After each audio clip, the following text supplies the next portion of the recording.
آلہ وصحبہ اجمعین۔ اما بعد فاعوذ باللہ من الشیطان الرجیم، بسم اللہ الرحمن الرحیم۔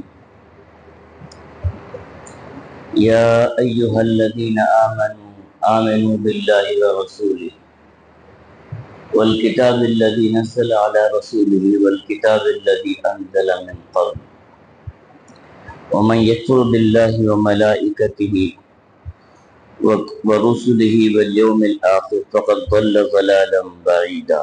صدق اللہ العظیم۔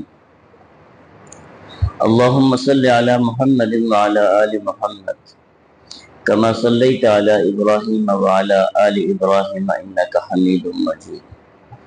اللہم بارک علی محمد وعلی آل محمد کما بارکت علی ابراہیم وعلی آل ابراہیم انک حمید مجید۔ حاضرین کرام، سورہ نساء کی ایک آیت ہے۔ اللہ سبحانہ وتعالی نے ایمان والوں سے ایمان کا مطالبہ کیا ہے۔ منافقوں سے اگر ایمان کا مطالبہ ہوتا، کافروں سے مطالبہ ہوتا، مشرکوں سے مطالبہ ایمان کا ہوتا تو بات ہماری عقل سے قریب تھی۔ اللہ سبحانہ وتعالی نے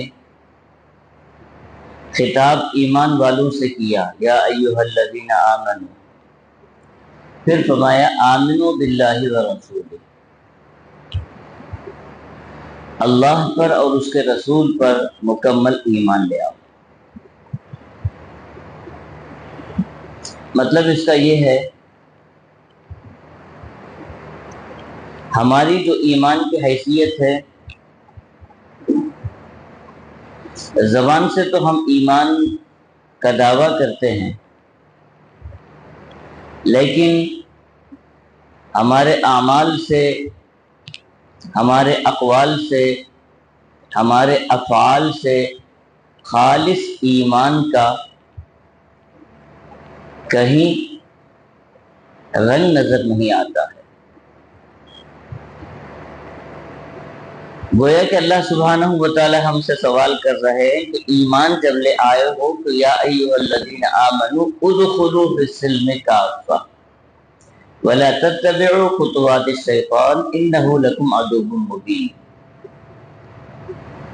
دوسری آیت میں اللہ تعالیٰ نے فرمایا کہ ایمان والو، اسلام میں جب داخل ہوتے ہو تو مکمل طریقے سے داخل ہو جاؤ۔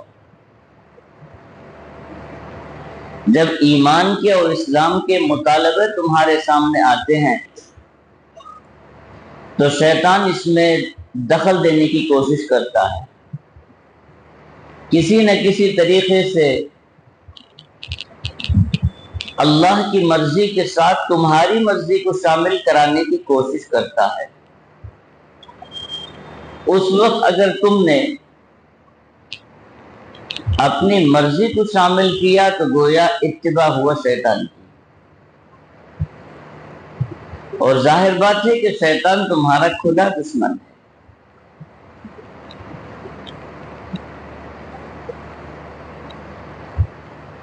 جب وہ آسمان سے دھکا دیا جا رہا تھا، مردود ہو رہا تھا،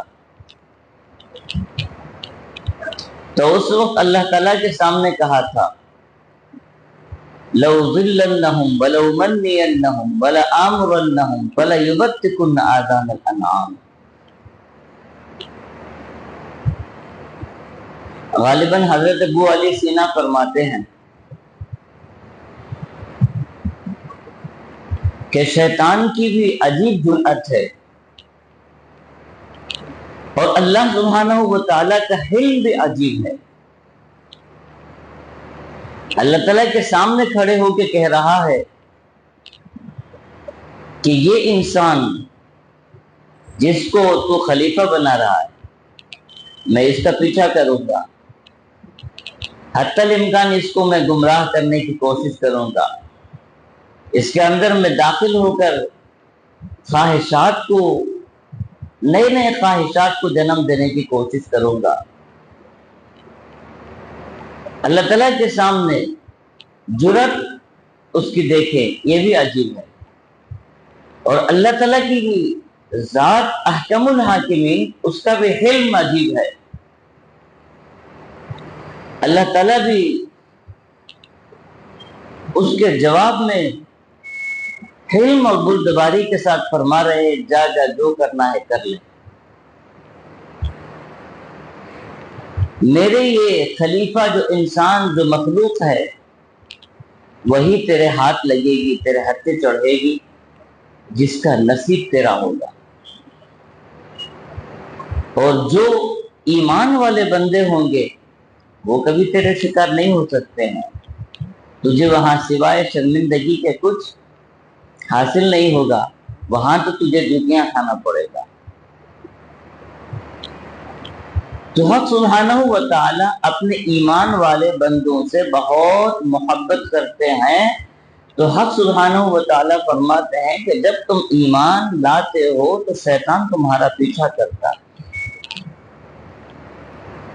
تو تمہارا ایمان کیسے ہونا چاہیے؟ سر کے بال سے لے کے پیر کے ناخن تک ایمان ہی ایمان ہونا چاہیے۔ تمہاری آنکھ سے بھی ایمان کا مطالبہ کیا جائے گا، آنکھ سے پوچھا جائے گا کہ کیا تیرے اندر ایمان ہے؟ جب وہ آنکھ بہکتی نہیں ہے، بد نظری نہیں کر رہی ہے، غلط نگاہی نہیں کر رہی ہے، تو آنکھ کہے گی الحمدللہ میں مومن ہوں۔ زبان سے پوچھے کیا ایمان ہے؟ جب وہ زبان ذاکر قلب شاکر ہو تو دل اور زبان دونوں مل کے کہیں گے کہ الحمدللہ ہم ایمان والے ہیں۔ کان سے پوچھیں کہ کیا تو ایمان والا ہے؟ کان اگر نیک باتوں کے سننے میں منہمک ہے، برائی سے بچتا ہے، جب بری باتیں آتی ہیں تو سنی انسنی کر دیتا ہے، تو کان کہے گا الحمدللہ میں ایمان والا ہوں۔ ہاتھ سے پوچھا جائے گا، پیر سے پوچھا جائے گا، اگر وہ پیر اور ہاتھ عبادت میں مصروف ہیں، نیک کاموں میں مصروف ہیں، خیر خواہی میں مصروف ہیں، تو وہ ہاتھ اور پیر بھی کہیں گے ہم ایمان والے ہیں۔ حق سبحانہ و تعالی ہم سے یہی سوال کر رہے ہیں کہ دو رنگی چھوڑ دو، کبھی اللہ کے بندے، کبھی اپنے نفس کے بندے، کبھی شیطان کے بندے، نہیں، اللہ کے جب بندے، اتقوا اللہ فاستقیموا، جب تم نے اللہ کا خوف اختیار کر لیا، جب اللہ کو اللہ مان لیا، تو پھر مستقیم استقامت اسی کے اندر ہو جائے، سارے گناہوں سے توبہ کر لینا، سارے رذائل سے دور ہو جانا، اپنے اندر اچھی اچھی صفتوں کو پیدا کر لینا، یہ ایمان والی شان ہے۔ اللہ والوں نے عجیب مثال سے ایمان والوں کے پکے ایمان کی مثال دی۔ کہتے ہیں کہ ایک بہروپیہ تھا، اورنگزیب عالمگیر رحمت اللہ علیہ کے خدمت میں رہتا تھا۔ بادشاہوں کی مجلس میں جہاں وزراء ہوتے ہیں وہاں کچھ ندامہ بھی ہوتے ہیں، ان کا کام ہوتا ہے جب بادشاہ بہت بور ہو جائے تو کچھ ہنسی ہنسانے کی باتیں کر لیں۔ جیسے اکبر بادشاہ کے دربار میں بیربل مشہور ہے، ویسے اورنگزیب عالمگیر رحمت اللہ علیہ کے 50 سالہ اتنی لمبی طویل مدت بادشاہت کی، تو اس میں ایک نام ملتا ہے بہروپیہ۔ اس کا فن یہ تھا کہ کوئی بھی حلیہ ڈال کر وہ کسی کو بھی دھوکہ دے سکتا تھا،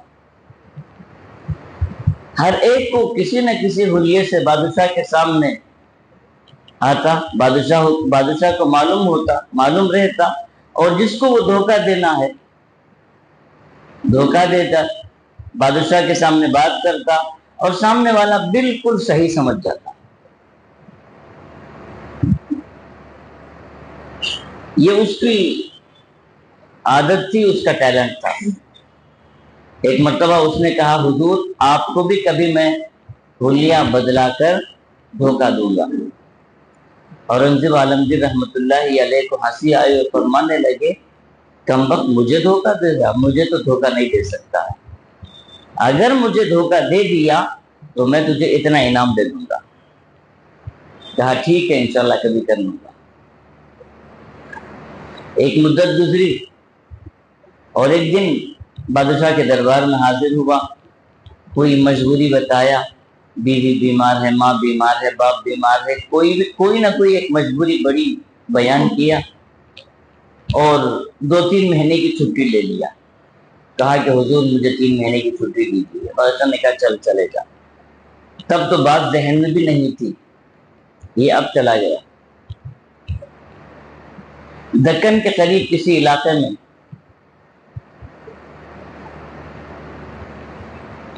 ایک پہاڑ کے اوپر جا کے بیٹھ گیا اور عجیب حلیہ ڈال لیا. کھاتا نہیں ہے، پیتا نہیں ہے، 24 گھنٹے سجدے میں ہے، رکوع میں ہے، عبادت میں ہے، لمبی 1000 دانوں والی تسبیح ہے. تو اب جو بستی والے تھے ان لوگوں نے ایک مرتبہ دیکھا، 2 مرتبہ دیکھا تو بستی والوں میں اس کی عقیدت پیدا ہونا شروع ہو گئی. ہوتے ہوتے اب لوگوں کا ہجوم شروع ہو گیا. اورنگزیب عالمگیر رحمۃ اللہ علیہ کا جب کوئی سفر ہوتا تھا تو چند ماہ پہلے سے اعلان ہوتا تھا کہ حضور کا سفر کھلا جگہ کھلا مہینے میں ہونے والا ہے.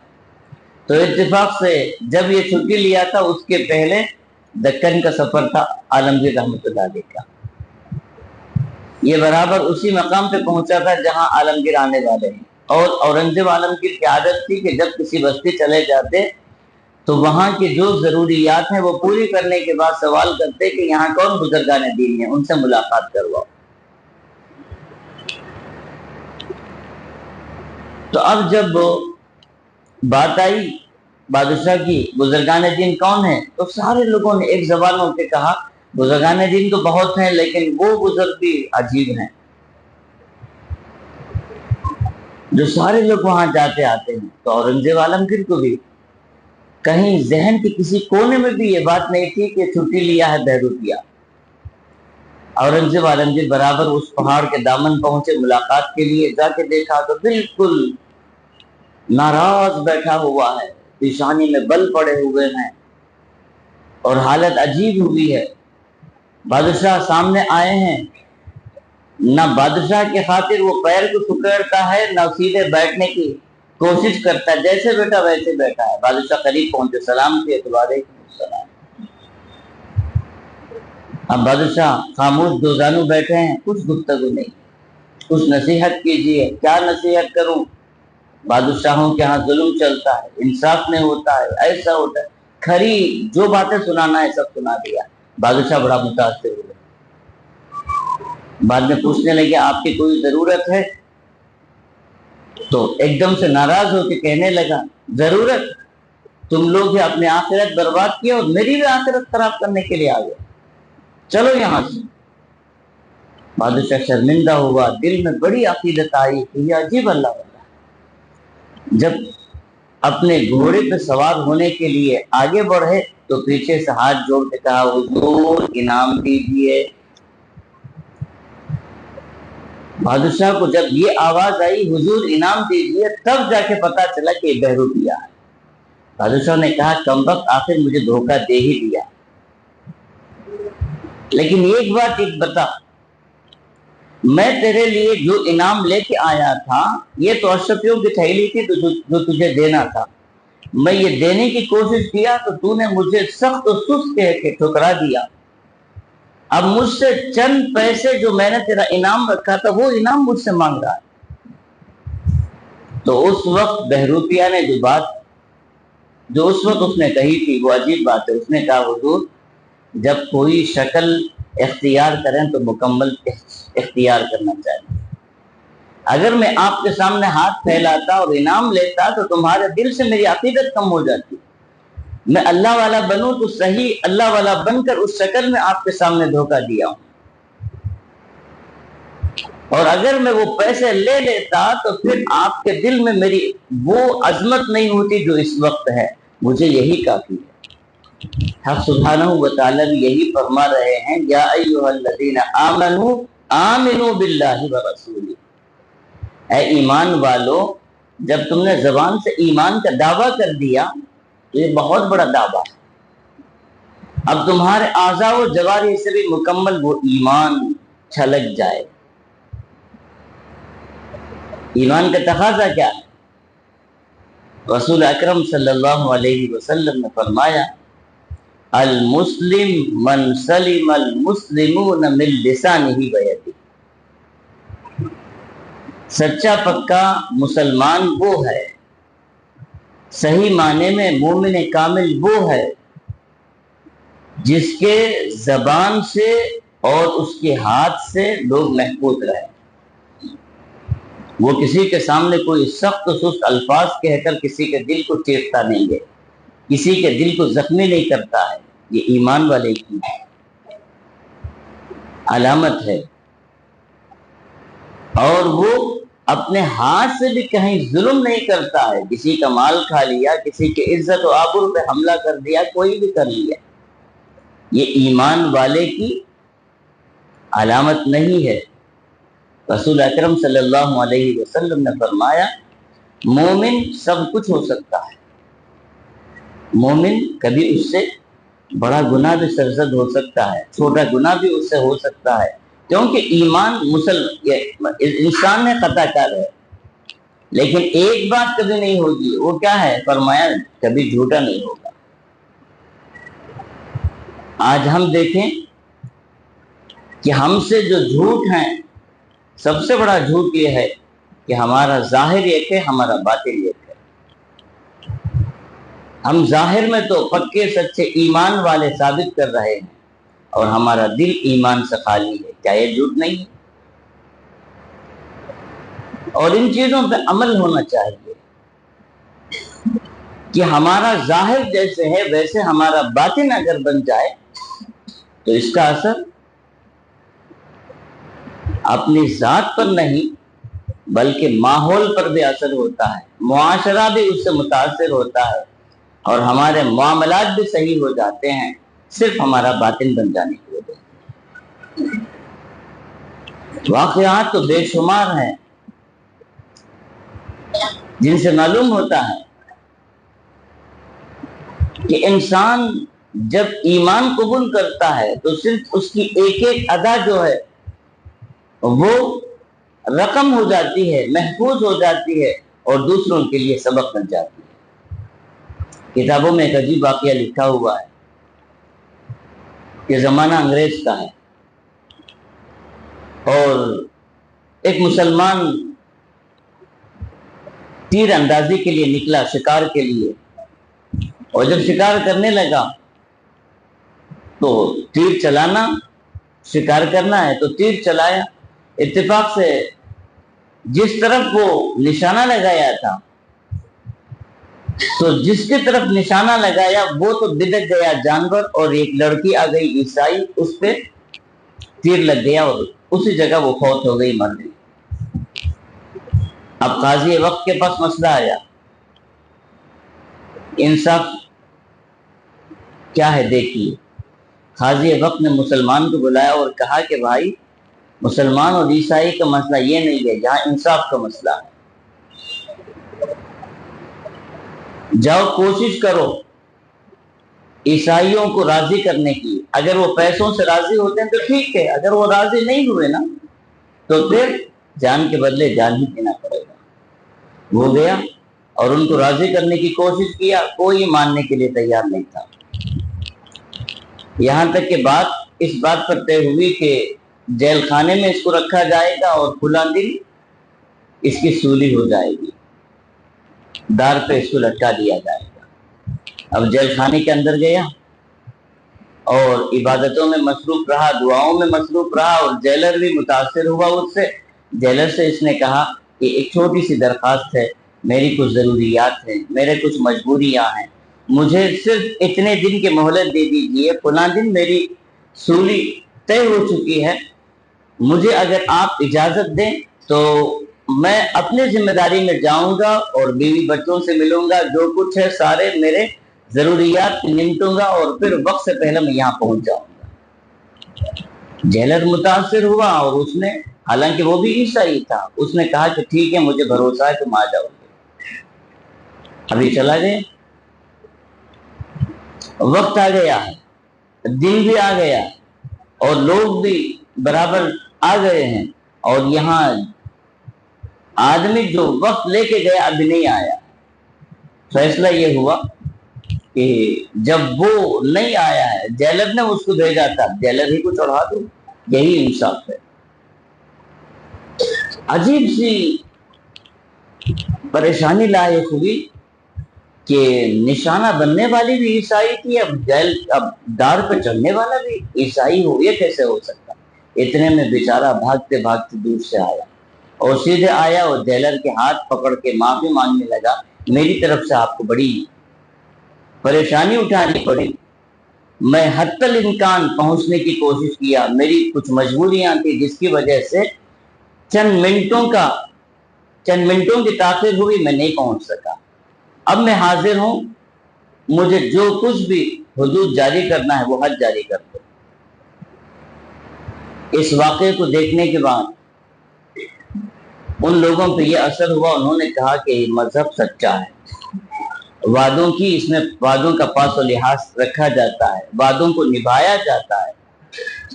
انہوں نے کہا ہم معاف بھی کرتے ہیں اور اس مذہب کو ہم قبول بھی کرتے ہیں۔